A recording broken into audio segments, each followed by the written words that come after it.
Stephen, welcome to the case study interview show of GHA Marketing. Thank you so much for taking the time to do this. It's a pleasure. Um, Pleased to be of assistance. Likewise. Stephen, let's maybe start with you introducing yourself. Can you tell us what you do, who you are, who you help, what makes you vibe in the morning? Can you tell us all? Yeah, so I'm Stephen Rodney. I'm founder of Integrate Coaching Limited. I was a lawyer and then a headhunter in the legal space for 30 years. And then a couple of years ago, I stopped doing the headhunting and I trained as a coach, founded Integrate Coaching, where we focus on helping to integrate laterals, which means partners moving from one firm to another.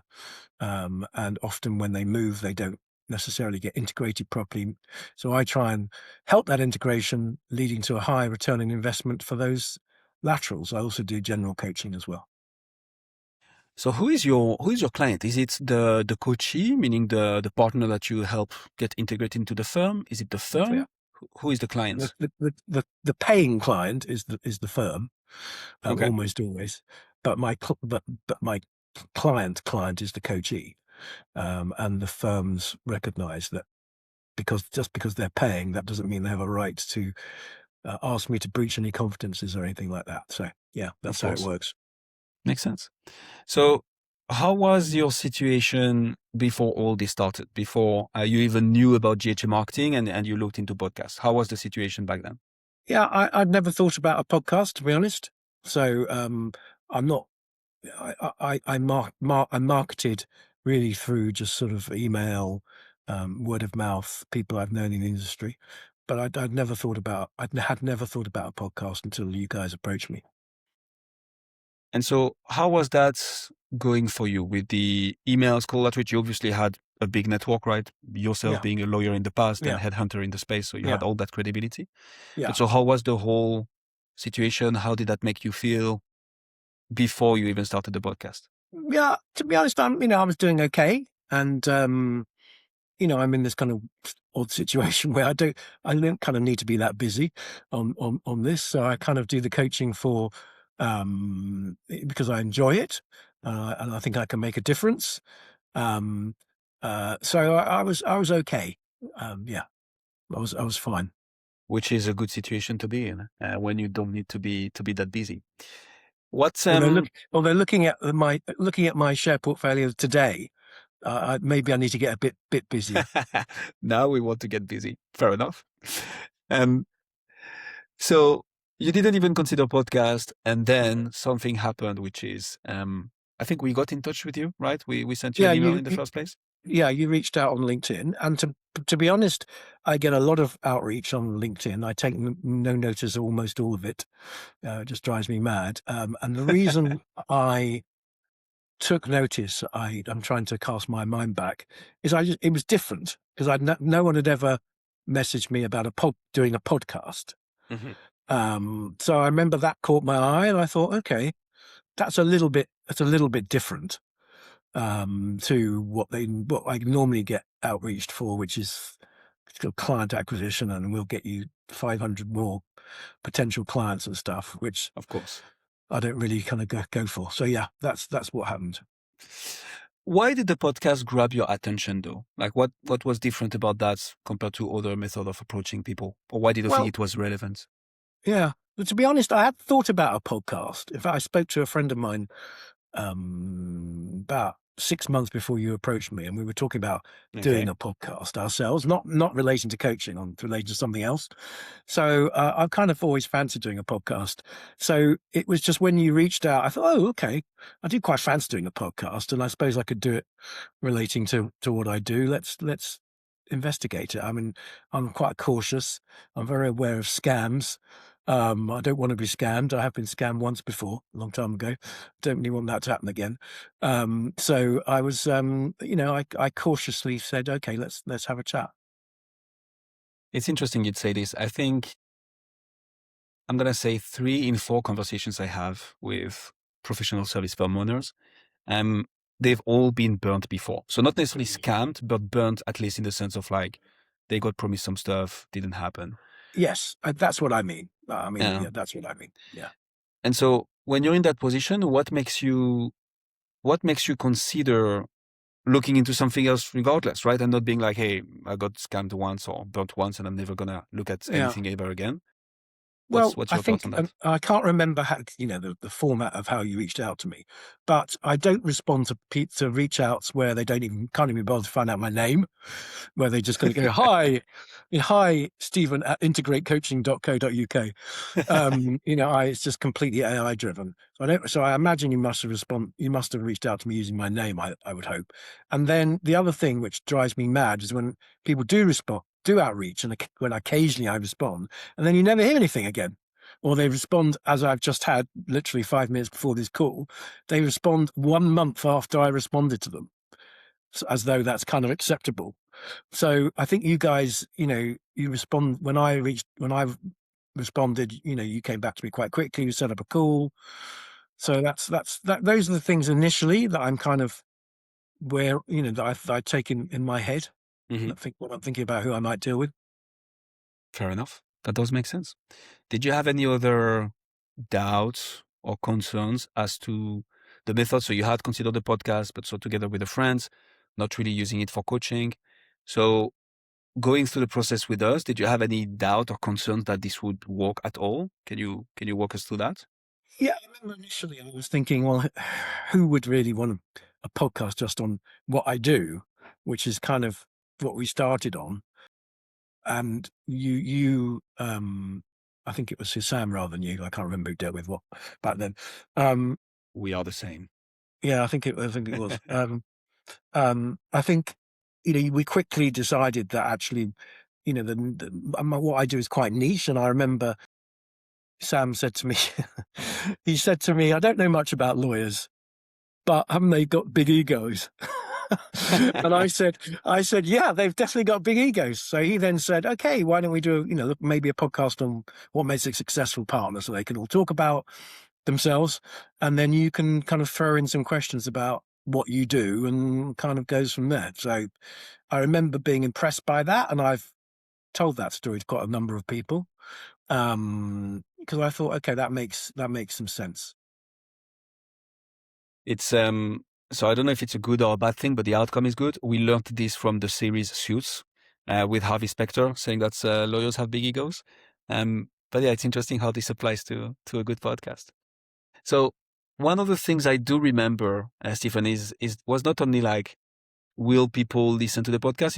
It was like, I don't think lawyers will even take the time out of their day to come on my podcast. Like, why would they do this? So there is the ego thing.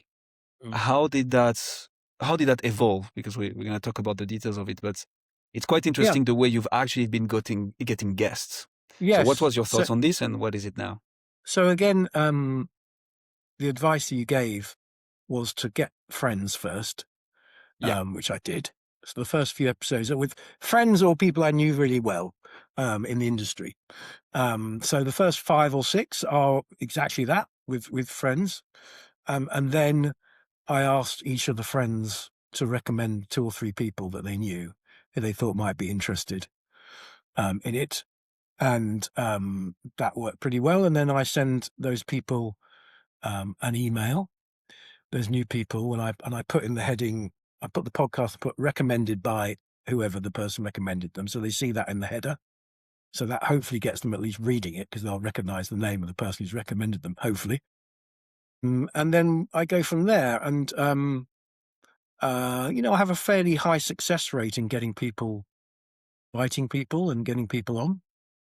That's not too much of an issue for me, I have to say. Mm-hmm. It's so it's the least we can say. Are you fine with me sharing a bit more about this, Stephen? Is it okay? Yeah, yeah. So the funny thing is, so for anybody listening at this stage of the conversation, is you're probably considering us or at least launching a podcast. And one of the main arguments that we have is we're gonna get you the guests each and every week. Guess who are Oh, that's people right. you can Yes, do of course. business with. Yes, I forgot about that. Yeah. And so Stephen had, like, let's just say, doubts about it, that this could happen, or like, I wouldn't call them concerns, but like hesitation towards that. And what's funny is that we haven't had to reach out to anyone yet to come on your No, podcast, Stephen. Just no, from yeah. recommendations from guests, from the next guest, from the next guest. And you're Yeah. dealing with, I mean, some of the biggest law firms in the UK, right? And yet people just introduce you. And because, yeah, podcast tends to be a good way to get in the door with people, at least to build the relationships. We didn't even have to reach out to anyone yet for you, which No, is quite you, fun. you, you didn't. I remember you sent me through some lists and stuff, which were great for me. And Fair enough. I just remember thinking, oh, I've got to do this myself. And listen, that might still happen. I mean, it depends how I carry on with it. But I've got a few again. I've kind of taken a bit of a summer break Well deserved. on getting new guests. But yeah, no, I've had no issue on getting guests. Yeah. And it's interesting you'd say this. So obviously I think we would refine the list until like, obviously someone feels comfortable with us reaching out to this kind of leads. But yeah, sometimes it happens that the mechanism just works so well, and or there is no one doing that really in the industry yet because it's still quite new as a model that people tend to say yes. So can you tell us a bit more about where you're at now, Stephen? Is the podcast going after, I think, 20, Mm, 30 episodes? Like That's where are it. we at? How do Yeah. you feel about the podcast and so on? Okay. So where I'm at is, it has. So again, having spoken to you guys, when I do the pre-pod call, I tell them a little bit about what I'm doing. So I just kind of set the scene, and then leave that. We then do the podcast, and then in the wrap up of the podcast, I then talk to them more about what I do, and if they've said something in the podcast which I kind of is interesting for me, a little hook perhaps, then I might go back to that. I'm very careful in the podcast not to spend too long on what I do because I don't want them getting a bit bored. We're talking about integration coaching.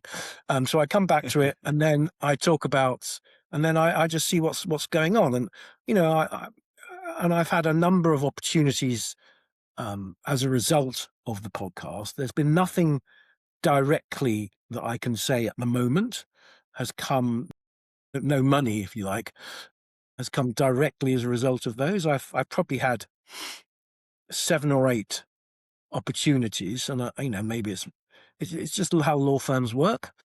I'll give you an example. One who's a kind of friend, old client. So we did a podcast. He agreed with me that there was an issue on integration. He referred me internally to someone quite high up. I met Amazing. her. She then referred me to someone else who's more relevant. I met her last week. And something might happen. Something might happen. Um, and another example of a guest who, grabbed onto not actually the integration coaching, something a bit wider. And I did a whole kind of pitch with 4 or 5 of them. They say they're still considering it. Maybe something will happen. Maybe it won't. So there's been a number of opportunities. And then, as you know, because I've spoken to you, I'm thinking about how to monetize the podcast a little bit. So that I'm not just spending money. I mean, the thing is quite amusing because I get all these emails from my friends going, "Oh, looks like the podcast's going really well," and I think, well, it kind of is, but it's costing me quite a lot. Relatively quite a lot of money Yeah. every month. So that's something which I'm thinking of as well.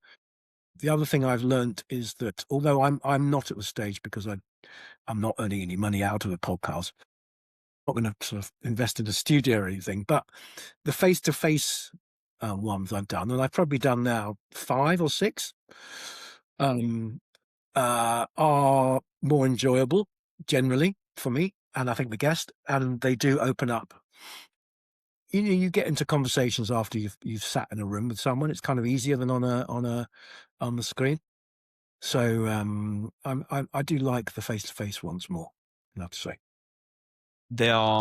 So thanks a lot for sharing this, Stephen. Love it and love the candor. I want to get back on a few things. Yeah, Tell me more about those in person. So what we typically advocate for is, hey, at the beginning, it's probably better just to do it remotely to limit the cost, the time investment into it, potentially even the time it takes for the guest, right? It's easy for a guest to jump into a 1 hour interview on Zoom. It's a bit more complicated to go in a studio and so on. But you found kind of best of both worlds, and you're the first person we did that with, of going into the office of the law firm, yeah, recording into the boardroom and so on. So yeah, why did you come up with that idea? How does it work for you? Can you tell us a bit more about that yeah. in-person recording? And I don't think I did come up with that idea. I think what happened is one guest at a firm. Yes, it was. It was one guest at a firm. I remember which one. She said, "Actually, we've got a podcast studio. Why did you come down?" So I was like, "Oh, okay." So I came down, and then I've interviewed, two other more senior people from that firm in that studio. So I've now been to that studio 3 times. And yeah, it's good doing that. And so now I actually ask if I'm having a conversation with someone on a pre-pod. I said, does your firm have a podcast studio? Because unbelievably, a lot of these very senior people don't even realize that their own firm has a podcast studio. So sometimes they go away and go, "Oh yes, we do." Actually, So actually we do. Yeah, so that's works quite. And it just provides a different, it's a different kind of ambience for the podcast. I mean, look, although I do enjoy it, I mean, it's slightly more tricky sometimes because if I've got little questions that I've written down, obviously on a remote, I can have them in the back of the screen and it's fine. yeah, But it's good. So I'm happy to do that. And if I earn some money out of the podcast, or I could directly correlate some coaching to the podcast, yeah, then I would potentially. I've looked at studios where I live in North London. My doubt is whether the guests would travel to them. That's my worry, whether they would actually travel. It's yeah, kind of easy. It's easy for them to go, as you said, to get on a Zoom or a Riverside, or to use their own podcast studio. But that's trickier just getting in a cab and going 20 minutes away. They're probably not going to do that, is my gut feeling.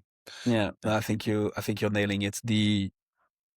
What we will usually say in those circumstances is it's easy for them to jump into a 20 minutes pre-interview call and into a 1 hour call on Riverside, Zoom, Google Meet, wherever you're recording. There is always more logistics and constraints for the guest and the host when you do it in person. That said, and that's kind of what you were alluding to, the relationship and the depth of the relationship you're able to build by going there in person, drinking the coffee before, having a little chit chat yeah, before the interview, yeah.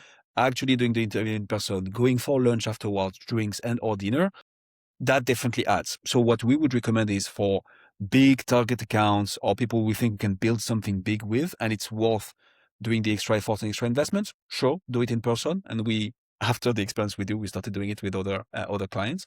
Mm, But general rule of thumbs, especially when we start, it's interesting to do it remotely. The other thing I wanted to follow up on is the podcast is a great way to build relationships, and I think that's mm, the thing we want to focus on mm, in this interview. It's not mm, a guarantee of signing deals. I agree with mm, you. Although mm, we are doing it for eventually making money out of this. mm, That's what marketing is for. mm, It is to build relationships. mm. And then there are long sales cycles. So I suspect this is what's happening with the law firms. We work with clients having like deals with Fortune 500. It's not a 3 to 6 months thing. It's more like a 6 to 12 month delay in the sales cycle. That's my hope for you, Stephen. I want you to send business out of it. No, I do That's the agree. goal. And in fact, I was talking to someone on the weekend about, because they were saying, "Well, what are you getting out of it? Are you going to carry on spending the money, basically?" And I said, "Well, I am getting some relationships that I wouldn't get. I'm getting through to people. Like the Mhm. podcast out today Yeah. is with the managing partner of a large law firm called Simmons and Simmons. Mhm. Um, I would not have got to meet her, but for the podcast. She's Nice. a busy person. And I don't know, she's not going to become a friend or anything like that. But the fact Who knows? is that, but she knows who I am now. She knows who I am. I think we did a good podcast. Hopefully she likes it when she sees it. And so that helps. It just kind of helps a bit. Um, yeah. Fair enough. Hey, all I want, Stephen, is for us to do an encore episode 6 months from now when you have signed tons of deals out of the podcast, and we can do that again. But it's important to Don't point it worry. I will out. let you know if anything happens that I can trace. I can trace to the podcast. Good. And sometimes, I think it's worth. And I've had this as a recruiter. You Mhm. don't quite know where things have come from. Yeah. There's one thing actually that I don't know whether I'll get with a firm of someone who has been on the podcast, and that he was not involved, as far as I'm aware, in me being asked to do this particular bit of coaching. But it did Interesting. help when I was talking to the person who was meeting me. to Hmm. talk about the thing they want me to do, and they mentioned the name of that senior partner in the firm, Okay. who wanted. I've got to be a bit careful. Who needed something doing with someone, and I said, "Oh, of course. Well, I've had them on my podcast," and they went, "Oh, right, okay." And I thought, "Okay, that's good." So if they're asked again, "Oh, we're doing this coaching with Stephen Rodney," he's going to say, Hmm. "Okay, yeah, I was on his podcast." So you never know quite how it oils wheels. Yeah, attribution is the toughest part in marketing for professional service Yeah. firms because it's not a website where you have an opt-in form and you can buy a $200 widget. It's like building Yes. relationships that shape up, that build up, and that lead to maybe a deal not with the person directly, but someone else in the firm. That's the difficulty of it, and we Yes. realize it as well.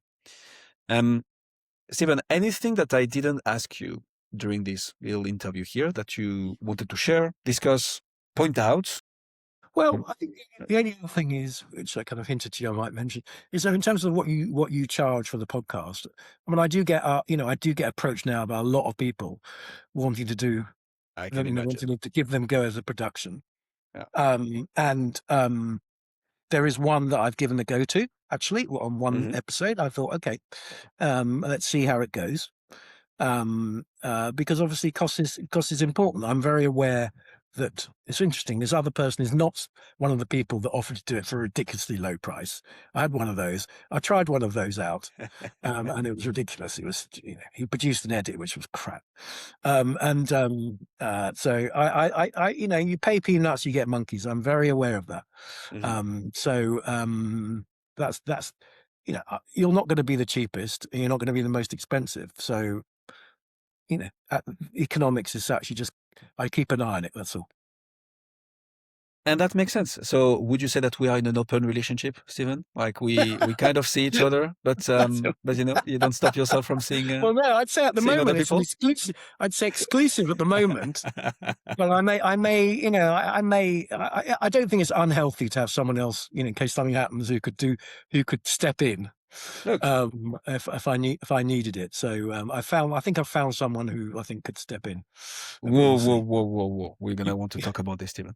Um, Look, we live in a capitalist society, which means there is competition, which pushes everybody above and beyond. A rising tide lifts all boats, and the idea is, if we are constantly on our heels, on our toes, Yeah. right? This makes us produce better content. So far, Well, we'll see.